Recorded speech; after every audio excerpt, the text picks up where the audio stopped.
Alors bonjour, cette vidéo va vous permettre de créer en PHP une boucle.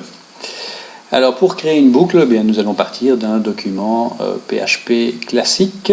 Pour ça, nous allons le créer dans notre répertoire www de EasyPHP. Donc toujours important qu'il soit bien créé là. Donc pour y aller, je clique sur l'icône EasyPHP avec le bouton droit de la souris et je vais sur Explorer. Je me retrouve automatiquement dans le fichier, le répertoire PHP. Je supprime les anciens fichiers pour qu'ils ne nous embêtent pas. Et je vais donc créer ici un nouveau fichier, nouveau document texte, et je vais l'appeler boucle.php. J'en modifie l'extension, ce qui fait qu'il me pose la question si je veux vraiment la modifier. Bien sûr que je veux la modifier. Et je peux cette fois-ci l'éditer en cliquant avec le bouton droit de la souris sur le fichier et je clique sur Edit with Notepad ou éditer avec Notepad ou un autre éditeur de texte au choix, à votre choix. Alors, classique, c'est du HTML, donc j'ai une balise body avec une ouvrante et une fermante, une balise HTML, également une fermante et au début ici une ouvrante. Voilà, je vais décaler un petit peu plus, ça améliore la lisibilité. Et nous pouvons commencer avec évidemment notre fameuse balise PHP qu'on termine comme ceci, et entre les deux balises PHP je peux donc y afficher le contenu que je souhaiterais. Alors pour créer une boucle, eh bien il existe différentes boucles, on va en voir un seul des trois modèles de boucle, c'est la boucle for. La boucle for, eh bien on la commence avec le terme for, on ouvre une parenthèse et on commence par mettre une variable. Alors si vous n'avez pas encore vu les variables, c'est pas très dramatique, vous allez vite comprendre et au pire vous allez voir le module sur les variables si vous n'avez pas tout compris. Je vais mettre cette variable à 1, je l'initialise à 1, donc au premier passage en fait la variable $n vaudra 1. Ensuite je vais lui dire la condition qui doit être réalisée pour continuer la boucle si jamais on souhaite la continuer. Donc imaginons que je veux que cette boucle soit répétée jusqu'à ce que $n soit... enfin tant que $n est inférieur à 5 par exemple.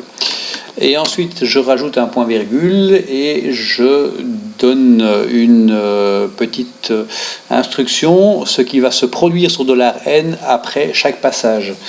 Alors dans ce cas-ci ici, je vais mettre $n++. Alors ça veut dire quoi $n++?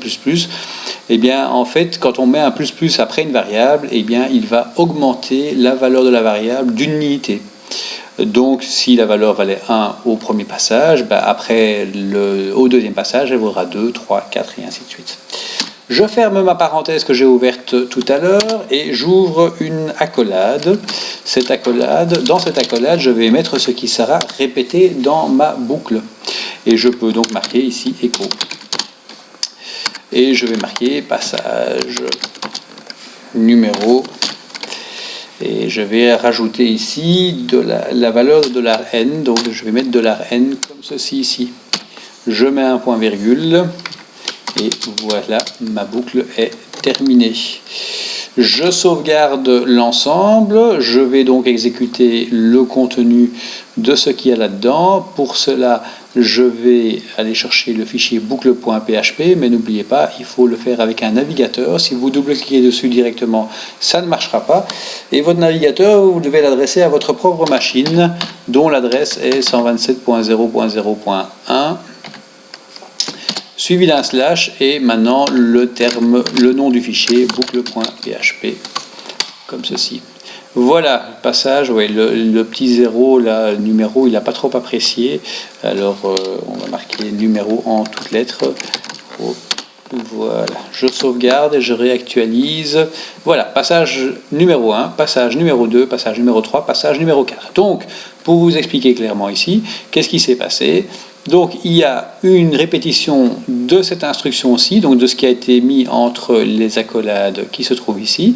Il y a eu 4 répétitions au total, celle quand $n valait 1 au premier passage, et puis progressivement on a incrémenté, donc incrémenté ça veut dire rajouter une unité, on a incrémenté la valeur $n, à chaque passage, et jusqu'au moment où on a exécuté la boucle, jusqu'au moment où cette condition, enfin tant que cette condition ici était remplie, donc tant que $n était inférieur à 5. Effectivement, le dernier passage était 4. Quand il a eu terminé ce passage-là, il a voulu revenir ici au-dessus, la valeur valait 5, elle ne répondait plus à la condition qui se trouvait ici, et donc automatiquement, elle est passée à l'extérieur de la boucle. Donc on aurait pu l'habiller ici avec, même d'ailleurs en dehors du PHP, on pouvait le mettre carrément ici, avant la boucle, et ici marqué après la boucle. Je ne vais pas mettre l'accent, ça nous évitera des soucis. Voilà, et donc vous avez avant la boucle, puis passage numéro 1, passage numéro 2, passage numéro 3, passage numéro 4, après la boucle, donc tout ça est affiché. Tout ça. On aurait pu rajouter un petit BR pour que ça revienne à la ligne automatiquement. On pouvait rajouter un petit BR ici également. Voilà. Comme ça, tout ça est bien aligné et c'est nettement plus esthétique, nettement plus joli. Alors, ce qu'on peut faire aussi, c'est, et ce n'est pas que dans des boucles d'ailleurs, c'est d'aller rechercher et répéter dans ce cas-ci ici, puisque c'est une boucle, des informations dans notre fichier. C'est une commande qui ne concerne pas vraiment les boucles, mais qui est très utile, très intéressante à utiliser. C'est d'aller rechercher les informations dans un autre fichier et de les placer à l'endroit où on a mis l'information. Alors, je vais en profiter que ce module n'est pas très grand pour vous l'expliquer. En fait, on va créer un deuxième fichier. Donc ici, je crée un nouveau fichier. Et ici, je vais mettre une valeur. Par exemple, ceci est un texte que nous allons pouvoir répéter. J'évite les accents. Voilà, c'est tout ce que je mets. Je pourrais mettre du HTML. Allez, on va mettre un peu de HTML dedans. On va mettre un BR à cet endroit-ci. Je sauvegarde ça, toujours dans le répertoire 3W, et je vais l'appeler boucle2.php. Hop, j'enregistre. Et maintenant, ici, je vais supprimer ceci ici. Et je vais mettre require, si vous préférez, une parenthèse, et entre guillemets, je vais mettre le nom de l'autre fichier, autrement dit, boucle2.php. Je sauvegarde tout ça, et j'actualise. Ceci est un texte que nous, vous vous souvenez, que nous, j'ai mis un BR, allons pouvoir répéter, et puis hop, il recommence une deuxième fois, ceci est un texte, donc en fait, c'est chaque fois, si on reprend ici, ceci est exécuté lors du premier passage, ceci est exécuté au deuxième passage, ceci est exécuté au troisième passage, ceci est exécuté au quatrième passage. Ensuite, sorti de la boucle, il me fait le après la boucle qu'on retrouve ici, et on aurait encore pu rajouter, si on le souhaite, $require. Ah oui, mais là, à ce moment-là, je suis obligé de mettre dans la zone PHP, c'est une instruction PHP. Donc pour le faire, à ce moment-là, je dois mettre ceci en écho. Hop. Home. Voilà. Mais je le sors de la boucle, je ne le mets pas dans la boucle. Et je mets ici un écho. Et ici, je mets, non pas un écho, pardon, un require, la même chose que ce que j'ai ici en fait.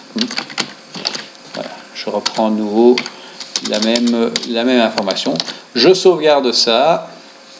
Et voilà, il me rajoute ici, ceci est un texte que nous allons pouvoir répéter, tout simplement parce qu'on l'a mis dans un autre fichier. Et donc ce fichier, on peut le modifier autant qu'on veut, on peut faire d'autres mises en forme qu'on répète. Alors l'avantage du require, c'est que ça vous économisera du code. Si vous avez un en-tête dans un site par exemple qui doit être répété sur toutes les pages, vous le mettez dans un fichier à part et vous faites un appel à ce fichier-là à chaque début de document et vous aurez l'en-tête identique à votre sur toutes vos pages. Donc ça c'est assez pratique à utiliser. Sachez aussi qu'on peut réaliser des calculs avec les variables. Hein. On l'a déjà vu dans un autre module, mais si vous ne l'avez pas encore vu, je vais vous le dire maintenant.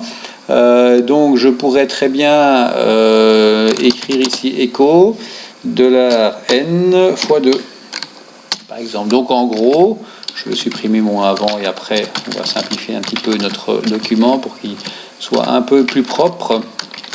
Voilà. Donc en gros ici, je vais lui demander d'afficher, de passer donc 4 fois sur ma boucle, hein, de 1 à 4, puisqu'à la 5e il va sortir, et de l'afficher donc 4 fois, mais à chaque fois il va multiplier la valeur par 2. Donc en gros au premier passage ça vaudra 1 ici, fois 2, ben, ça vaudra 2, donc il m'affichera 2. Au deuxième passage la valeur en vert ici va valoir 2, donc il va m'afficher 4, et ainsi de suite. Donc je regarde le résultat que ça donne, et voilà, 2, 4, 6, 8. J'aurais pu rajouter un petit écho BR derrière, ça n'aurait pas fait de tort au niveau de la lisibilité. Hop là. Voilà. Et voilà, 2, 4, 6, 8. Alors la condition que vous avez ici, on peut l'inverser. Hein, tant que n est inférieur à 5, évidemment si je mets supérieur à 5, ben, il ne le fera jamais. Il ne fera jamais la boucle puisqu'elle n'est jamais supérieure à 5, elle commence à 1. Donc automatiquement elle n'est jamais réalisée. Tant que n est inférieur ou égal à 5, ça vous pouvez faire aussi, CTRL S pour sauvegarder, voilà, 2, 4, 6, 8, 10, et donc là la valeur 5 a été réellement exécutée. Donc voilà, donc cette condition, tant que cette condition est remplie, ça marche, et donc dans les conditions, ben, vous pouvez faire donc inférieur ou égal, vous pouvez faire supérieur ou égal, comme ceci, vous pouvez faire rien que supérieur, rien que inférieur, vous pouvez faire différent, mais alors oui, différent tant que n, oui là on aura le même résultat, ça va s'arrêter à 4 en principe, on va vérifier ça, voilà, effectivement. Donc au départ n vaut 1, donc n est différent de 5, donc il l'exécute, après n vaut 2, n est différent de 5, il l'exécute, ainsi de suite, jusqu'à ce qu'il arrive à 5, n vaudra 5, donc la condition ici ne sera plus respectée, et donc il va sortir de la boucle, il n'exécutera plus. On devrait pouvoir marquer égal, mais le problème c'est que ici de nouveau il ne va pas l'exécuter du tout. Oui, et je pense même qu'il s'est un peu planté, il est peut-être parti un petit peu en boucle, mais c'était peut-être égal 5 qu'il fallait mettre, mais de toute façon dans tous les cas, oui, moi il s'est planté, ça n'est pas grave, on va le fermer le programme, voilà. Je vais voir si je peux le réexécuter. Donc localhost, et je l'ai appelé boucle.php, voilà, et il n'exécute rien du tout parce que forcément au premier passage n ne vaut pas 5, c'est un double égal qu'il faut mettre si on veut comparer une valeur, et donc ça ne marche pas dans ce cas. Voilà, c'était les boucles et l'instruction require, qui est une instruction hautement puissante du langage. Alors je vous propose un exercice. Donc vous affichez au début bienvenue au cours de PHP, aujourd'hui nous voyons les boucles, et ensuite vous affichez la table de 5. 5, 10, 15, 20, 25, 30, 35, 40, 45, 50, les uns au-dessus des autres avec un retour à la ligne bien évidemment, et vous terminez par le petit texte que vous avez là qui est le même que là-haut, donc vous savez maintenant comment devoir l'écrire qu'une seule fois.